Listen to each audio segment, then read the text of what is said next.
On this episode of Star Trek Universe, we are talking about Star Trek Lower Decks 503, the best exotic nanite hotel. Right after these words from our mystery glib glubs, or whatever the hell they called it.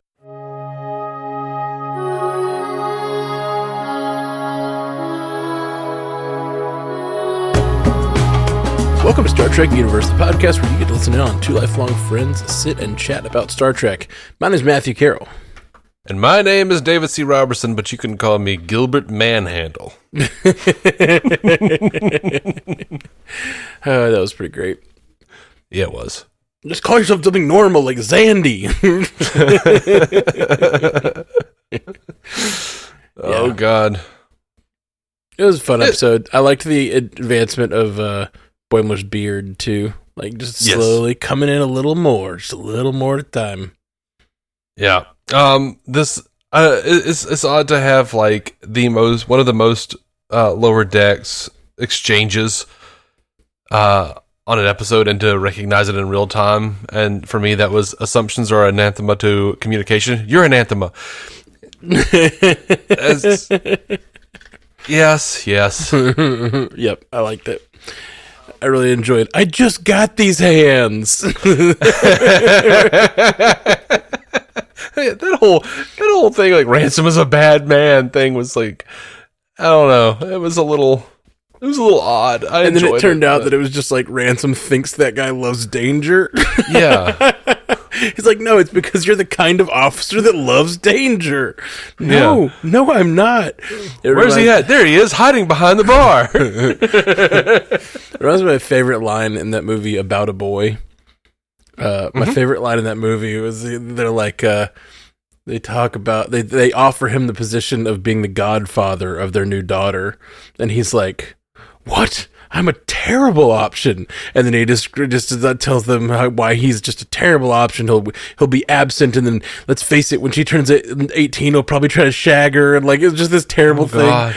And then they're like, "What?" They look completely shocked, and he's like, they're like, "We just always thought you had hidden depths." And he's like, "No, this is me. I really am this shallow." Just reminded me of that because he's like, "You're the guy who likes danger," and he's like, "No, I'm not. I'm not the guy who likes danger." I don't know. That's fun. Yeah. So I have to say I wasn't a big fan because it had been so long, and they hung the lantern on that. They said that over and over again. Yeah. But the whole episode, I was like, why are they doing this Jennifer storyline where she's acting like they're still together, and it's been so long. Like, I was almost like, even if it turns around, which it does at the end, it turns around to be like, oh, she just like wanted to point out that they had never had an actual breakup. And that was important for Mariner's, character development, for her to like acknowledge that other people have feelings and that people need closure and that she needs to have closure as well. It had been so long that I was like, this should not even be a story. I enjoyed it.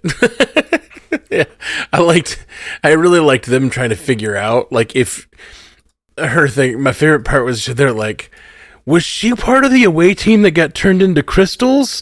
Maybe she does. Maybe it hasn't been that long for her. That was fun. I didn't say they didn't do it well. I'm just saying I was like, this is weird. I hear you. It didn't bother me, and I liked the resolution enough that it worked for me. I liked the idea of, you're such a toxic partner that you never like worked this out, and like, I'm gonna show you how toxic you are by like being kind of even more like passive aggressive and just not making you break up with me. It was good. Yeah, I just, I kind of feel like I maybe needed this one last season. Yeah, sure. Or that segment of it, but it was fine. I enjoyed it, as I do pretty much every episode of Lower Decks. Yeah, always fun. And I was so happy to see Tendi so happy to be back. Yeah. Like, she was so excited to scan things. Yeah, exactly. It's great. It's great. It's like always fun, rarely meaty, you know? And like, that's good. It's just a good little bite-sized bit of Star Trek every week that's funny. It's good stuff. Did you... Okay, I have a question for you. Mm-hmm. All right, so they visit a floating resort in this episode. We know that Tawny Newsome is developing a comedy Star Trek show set at a resort in the Star Trek universe. I forgot about that. Is this like a backdoor pilot to that? Do you think that's a possibility? I guess it's a possibility. And it was the first time, like, watching this, I was like, oh, this is like a resort version of DS9. Yeah, I see that. How fun could that be? Like I see it like what's that show, Fantasy Island or whatever? Yeah. Is that it? Yeah. With Ricardo Montalban. With little Khan in there, yeah.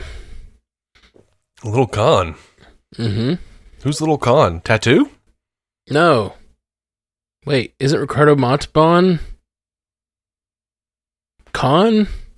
You just mean Ricardo Montalban is Khan, right? But the little person on the show, I know, but there's Tattoo. there's a little Khan in there. You know, a shared DNA, another shared DNA between the two is what I mean, between Star Trek and Fantasy Island. Not that there's Khan and Little Khan. He wasn't like a mini-me situation.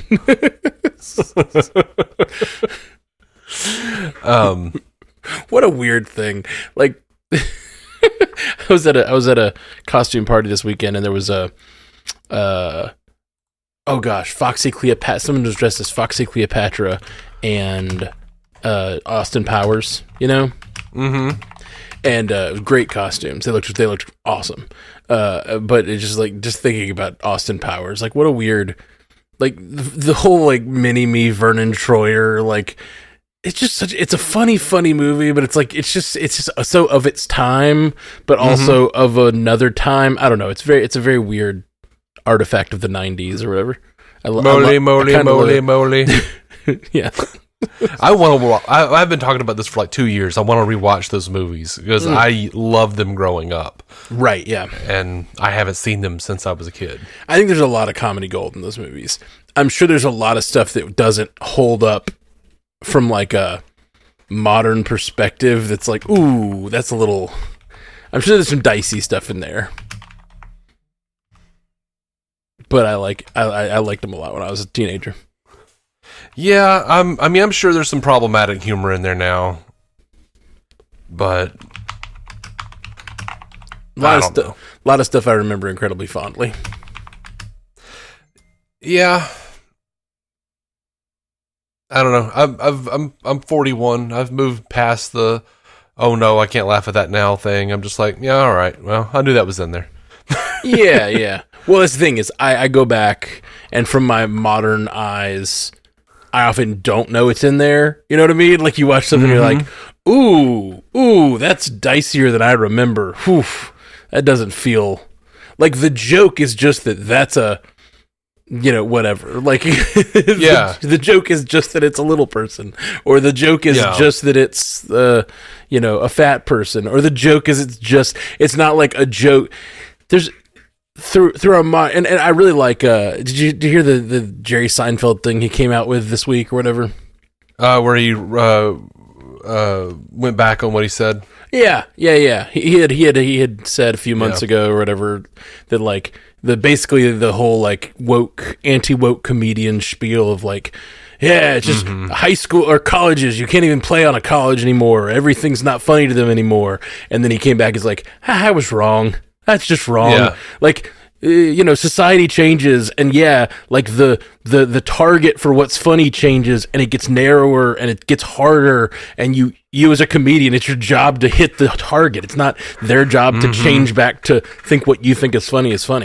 And so, I really enjoyed that. That was just cool. It's cool for someone to say, I was wrong about a thing. Yeah, but as a 41-year-old who grew up in a conservative Christian environment, I think it's odd now that I feel like I have gone from being a child who had to sneak around and watch movies I thought were funny quietly by myself because everyone else would judge me for it, to now being in my 40s and liberal and having to watch movies in quiet by myself because all my friends will judge me for it. I mean, I have no judgment for you for watching whatever you want. I'm like, yes, I know it's wrong, it's problematic, but still, there's a lot of funny here. Just leave me alone. Yeah. I don't think there's anything that's problematic to the point that I wouldn't watch it. I think my favorite line from, and it's not problematic, but it is my favorite line from any Austin Powers is probably Dr. Evil saying, "Oh, Mini-Me, I don't know what I would do if anything ever happened to you. I'd probably move on, get another clone, but there'd be a good 10 minutes when I was inconsolable." I really like when Mini-Me won't stop trying to eat the cat. No, stop trying to eat Mini Mr. Bigglesworth. We pet the kitty. Love him.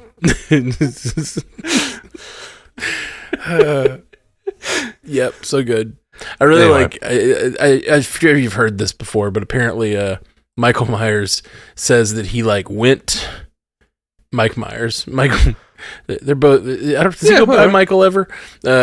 Mike. He goes by Mike because Michael's the killer. Sorry, it's Halloween. I'm going to call him Michael. Mike Myers talks about. Back in my day, Mike Myers did kill. He apparently went into a hotel room and wrote the first Austin Powers in a weekend. Yeah, and then the second Michael Myers took him a month or 6 months. Austin Powers? Yeah, the second Austin Powers. What did I say? Yeah, Michael Myers. Oh man, I really have Halloween on the brain. But it took him 6 months to write the second one, but then the third one took him 4 years or something. Something like that. Took him forever, just because the jokes, trying to mine it for more funny, became harder and harder and harder. Yeah. Well, it's also it can't just be that, because so much of what he did was just rip himself off. I think I've always kind of felt okay, it can't be that hard to just rip yourself off. Was it more of a I have to try to figure out where I want these characters to go because I'm being too precious with it kind of situation? Or is yeah, sure. I mean, I know it's probably some combination of those things. I don't think he just ripped himself off. I think obviously there are things in there, but I think for the most part, those movies, I don't think those movies got less funny. I remember them being all three really solid, and I think that there's some jokes in there that carry over, but they don't feel to me like they're ripping themselves off, except for obviously characters come over to the next movie, but they always go in a new direction or do something different with the characters. Yeah, I felt like they kind of did a lot of the similar beats, but sort of, I mean, I don't know. Rip off is harsh. He basically parodied James Bond by, and their formulas by grabbing from his original thing, and then, he also was ripping off or parodying or whatever James Bond and and all these other things. Yeah. Anyway, yeah. Love those movies. I do. I should go back and rewatch them. Who knows? Maybe they're still completely amazing and hold up. So Lower Decks. We got this. The Jennifer storyline. I get it. It was a little awkward, but I just like the toxicness of her going after her for that in such a indirect way. Very funny. When they were having the nice moment on the tree, talking about how the whole reason she liked her in the first place is because she was a bad seed or whatever. I fully expected them to start making out. Oh yeah, there were definitely moments where I was like, are they just gonna I also liked them ending it and being like, you're the first ex I'm not mortal enemies with. Yeah, that was cool. That's personal growth right there, baby. Yeah. I did laugh, and I have thought several times since watching it this morning of the line, "It's hard to think of an animal that's good at skiing." That was a good line. Why do you say canary? And then like later when he was like, he's not the canary, you monsters. That was fun. Yeah, for sure. So they didn't send the tiny Intrepid class ship back. It's still around. Yeah. Well, it not only is it around and it could come back, but it also is building on the, I'm assuming, what's going to be a overarching story of the season, which is these rifts between universes. Yeah, absolutely. Absolutely. I just say,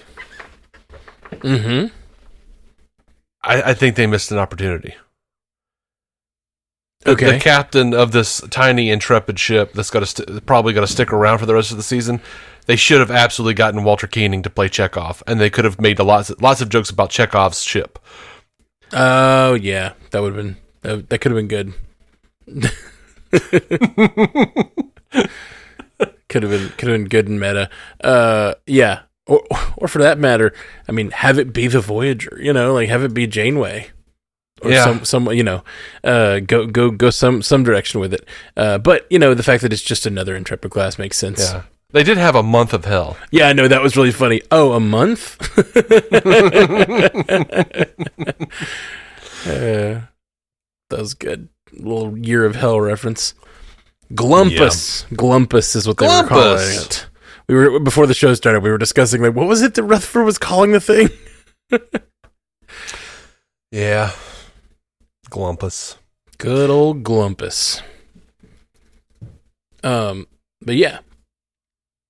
Pretty good, pretty solid episode. Enjoyable episode. And we get a little bit of interplay between like Tendi and T'Lyn. Yeah. Showing that they're like T'Lyn is, I don't know, clearly not completely controlling her emotions or whatever. I don't know. Yeah. But it was very much in like the same way I feel like Spock might, like the whole like, yes, I need to hold on to this for not sentimental reasons. You know what I mean? Yeah. Like I think you're Captain. You are worth keeping around because of your, not because we're friends, but because like you are right. You're a good commander because of the way you think. Whatever. Like you come up with some sort of like reason that he's a good person to keep around instead of like just admitting you like him. Just admit you're friends until later, of course. Yep. Oh, there's a Gorn at the bar. Did you catch that? I have it playing in the background. I did not catch the Gorn at the bar. I caught the Gorn along the lazy river because, well, there was a Gorn in the background during the Milius, the whole Apocalypse Now thing. Oh yeah. There's a Gorn like tending bar at the. It's funny. Yeah, but there was like a Gorn that pops out of the water with the spear. Oh yeah, I think I did see that with all those guys. That was kind of an interesting and weird little subplot with they had an admiral named Milius, who I would assume was named after John Milius, the guy that wrote Apocalypse Now during the Admiral Milius Apocalypse Now parody story. Yeah. I thought for sure, like, I didn't recognize the Apocalypse Now storyline because I haven't seen that movie, didn't catch the references, and I didn't, or the name Milius, but I just assumed that was like an admiral we would know. Like maybe there's some admiral from like a TNG episode they were using or something, but no, it wasn't apparently. Just an Apocalypse Now parody. Which is weird. And on Star Trek in 2024. Yeah, it's just weird. It is weird and not... I'm not mad at it. It's just weird. I'm not either. But like I said earlier, it's always fun, never meaty. And like Apocalypse Now, from what I understand, again, I haven't seen it, but it's like a really serious movie. Yeah. Like that makes some serious points about like the hell of war and stuff like that. And so like using it in this way is sort of like, I don't know, this show is always like bouncing off of a meaty sort of idea. Like you could have an Apocalypse Now admiral doing some terrible stuff, but it's like you're using all the accoutrement of an Apocalypse Now episode, but it's not like going all the way with it. You know what I mean? But at the same time, Apocalypse Now has been so parodied so much throughout the years that at this point it's just its own little like comedic trope. Right. Like, sure. It might have even been on like a laundry list, like a bucket list, a checklist for McMahon to be like, well, if I do ever have a show, I've got to do an Apocalypse Now joke. Mm-hmm. Because that's just a thing you do. What did you think of Krog on the Rocks? The name made me laugh. Yeah, it's just such a weird and well-realized idea. I don't know. Like, to have the character that plays the vibe tubes, like as some sort of rock star that T'Lyn loves. Yeah, that was weird. Just real weird. It's a weird show, this whole episode was weird. Yeah, it was. It was a weird... And, like, you say, what if they just had a list of things? I wonder, because, like, it doesn't feel like any of this stuff is birthed of each other. Like, a lot of times you have an idea, and then one idea comes out of the other idea, comes out of the other idea. This feels like a bunch of ideas that sort of, like, stacked on top of each other that sort of come from nowhere and then become this episode. Like, it's not a bad episode, but it is a weird one. Mm-hmm. For sure. The breakup plot, the tiny intrepid class, the vibe tube guy. It's just like everybody got a weird thing. The Apocalypse Now, like it's just a bunch of weird stuff. Absolutely. But I'm down with it. Oh yeah, I had fun. Yeah, I got my laughs. Yeah, for sure. Well, they mentioned Starbase 80 twice this episode. Mm-hmm. Like, we were speculating earlier in the season that might be... They might be heading towards something or giving us some sort of conspiracy theory with Starbase 80. And so to get it mentioned twice this episode feels like that's more evidence to that idea. Oh, yeah, definitely. What's the deal with the Admiral's glasses? Or, like, his lack of glasses that just look like they're sunburned? I don't know. Because I thought it was just a sunburn, and later we'd see him with his glasses, like he's on vacation, he took them off or whatever. Yeah. But then we see him, like, come back as the Admiral later to work on the ship, and he still just has the freaking sunburn and sunburn with the glasses tan or whatever. Yeah, I assume it just wasn't that long of a time, and he just left it that way. Right. But I was just thinking, like, at some point we would see him with the glasses or something. We don't, do we? It's just a very strange... I don't think so. It's a weird choice. It's a funny choice. And it makes him pretty recognizable, I guess. Well, yeah, for sure. I love the mini captain saying, like, oh, in our universe, he just milks whales. Why is that a thing? Well, that's what he does in this universe. It's very weird. It's very, very weird. Milk space whales. More like Milkius, am I right? Yeah, sure. We got a little feedback from Stu. Are you done talking about this episode, do you think? Yeah, well, who knows? Stu may... Oh, I did... I'm doing my, like, in the background rewatch. I noticed one thing. When they popped their... They had darts that they popped their inner tubes with. And then later they're holding spears at them, and all the spears are like, I think they're like pool cues with those same darts tied to the end. So it's like they're at a like whatever, at a resort, and all they have are like darts from like a dartboard game. That's their only weaponry apparently that they have. Yeah, I did love that. Like the whole thing fell apart when they were just like, "Man, we got to go home. This is getting weird." Yeah, it's like we're not really. What does he try to get him to do? He tries to get him to go too far, but I can't really remember with what. And then they're like, "Yeah, we're not really into that. I got to get back. My wife's waiting on me, or whatever." Yeah, this is a very short-lived, like weird mutiny thing. Yeah. I was like, okay, well, that's... Because I was wondering, like, how does he have, like, control, like, this, like, tribal cult hold over all of these people? Oh, they're just hanging out. They were just having a bit of fun, but now they're kind of tired. This is weird, so we're going to go home. Yeah. All right, let's hit Stu's feedback. Stu has some feedback for the last two episodes, not for this episode. Oh. Stu's slipping. I don't know what's going on. But... How dare you? It just came out today. Yeah, I know. Come on, Stu. But Stu says, hello, Lower Decks is back. For Dos Cerritos, he says, again, I do wish the live-action fight scenes could be this acrobatic and ridiculous just for the novelty.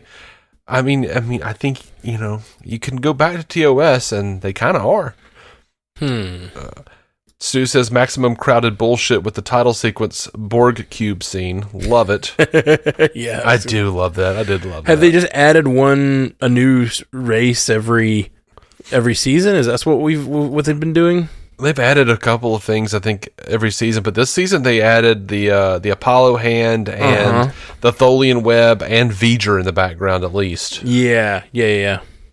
And something I didn't notice that we didn't bring up last week is they, in season 5 of Next Generation, they added that that warpy blue echo behind the logo, and they added that here on Lower Decks in season 5. So they're kind of mimicking the TNG opening credits a little more. Cool. So that was kind of cool. Anyway, Stu continues, I hope Boimler doesn't have a foot fetish. Well, that seems like you're shaming Boimler if he does. Wait, Stu. What does that mean? I don't know. Okay. That's what he said. What Boimler doesn't. See, that's the problem. That's the problem with doing this this week. I don't remember. I don't remember why he would have a foot fetish. Sorry, Stu. Here's the thing, though, and this is why I justify reading it. Yeah, I justify reading it. Stu writes in good feedback. He writes and works hard on it. But also, I could have watched it yesterday and not remembered why he said that. Right, sure. Yeah, this isn't the first time we haven't known what Stu was talking about because it's been, a couple days. Yeah. Or, Stu could have watched porn right after watching Lower Decks and then thought he remembered there was something about Boimler with a foot fetish. And it turned out it was Stu with a foot fetish. It was the Stu with the foot fetish in the observatory. It was Stu with the foot fetish crying wee wee wee all the way home.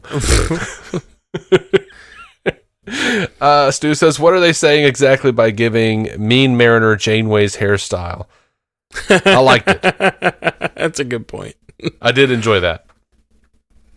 I'm so glad they finally explained where Mariner comes from. Now we just need to learn why Boimler dyes his hair purple. I liked that. I like that too. Yeah. Tendi sealing up the stab wound was nice, but what about internal injuries? They even mentioned later there's no way she missed his vital organs. I mean, I don't know. I guess the if it's a dermal regenerator, it's only doing the skin, but maybe she's got a little bit more complex of a device there. Yeah, maybe. I also just didn't pay attention. So I was like, whatever, she fixed him. They're mad because she saved his life. Yeah. Our Cerritos is mostly Briggs was a good line that needed an accompanying visual. No, I disagree, Stu. I think that was perfect. I don't want to visualize that. I don't want to see it visually. I want to think about it and just chuckle to myself every once in a while with what I could imagine. Yeah. I want to imagine seeing cetacean ops and half of it is Brig. Little jail whales. Yeah. Whale jail. Stu says again.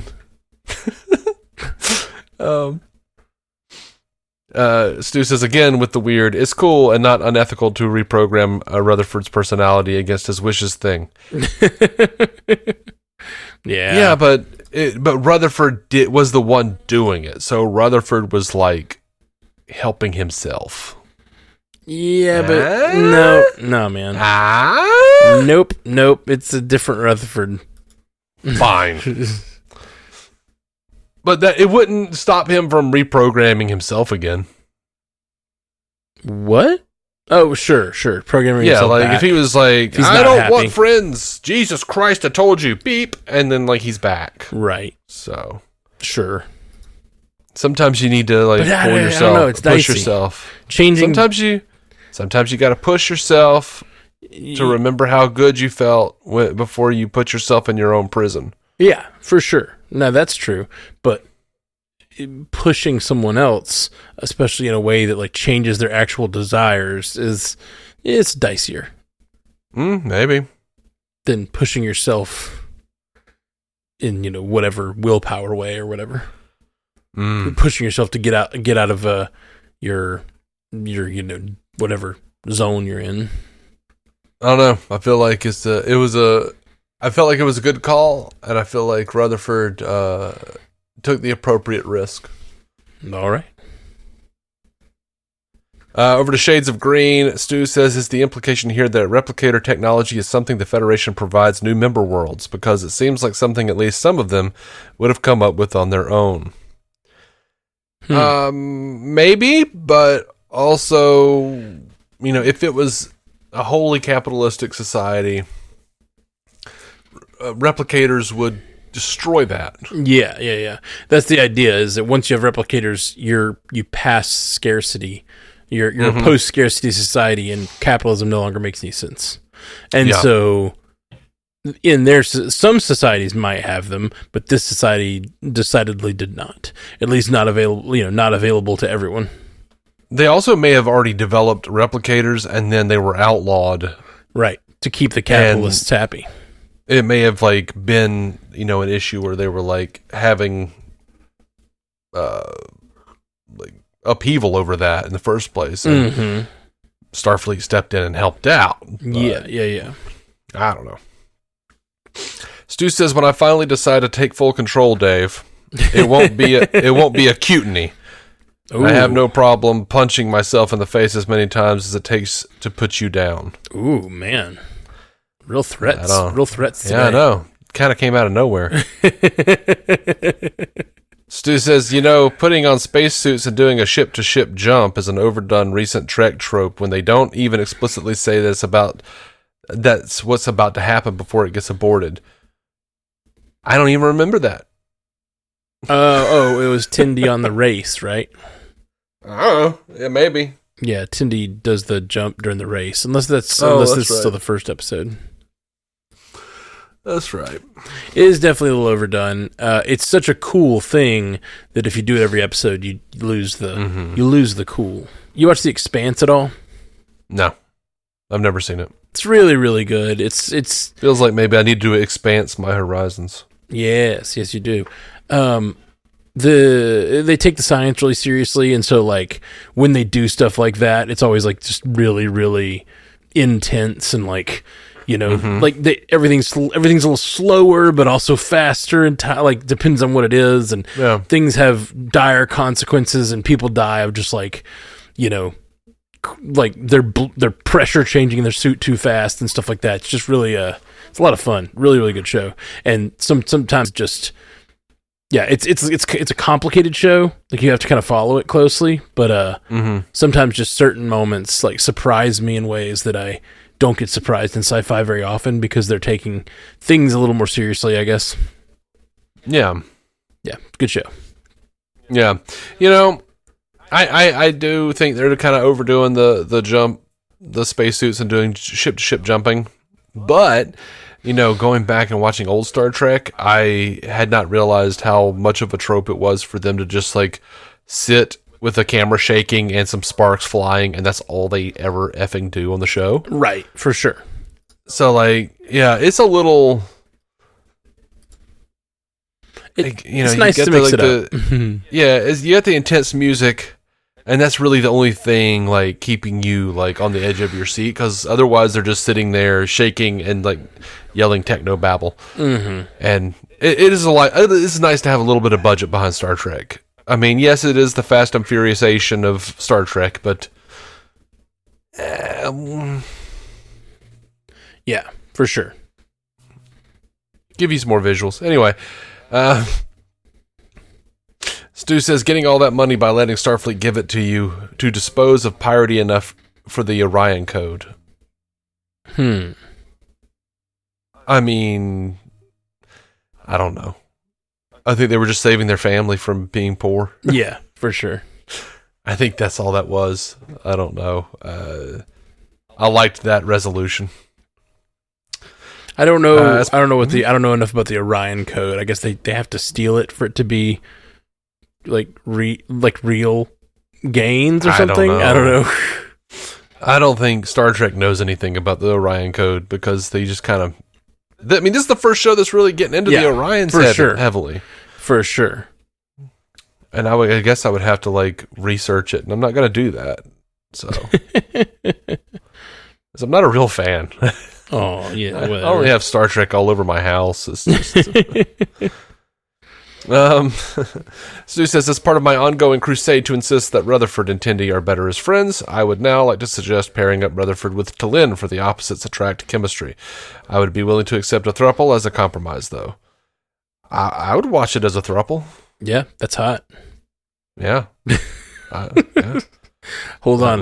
I have to Google something. Build that shuttle.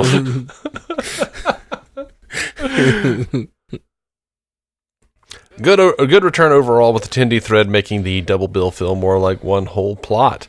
The opener's doppelganger plot could have maybe did a little more with the other crew members' differences outside of the visuals, but it was still a fun time. No indication of an arc yet for this season like last year did with the disappearing ships, but plenty of time for that. What?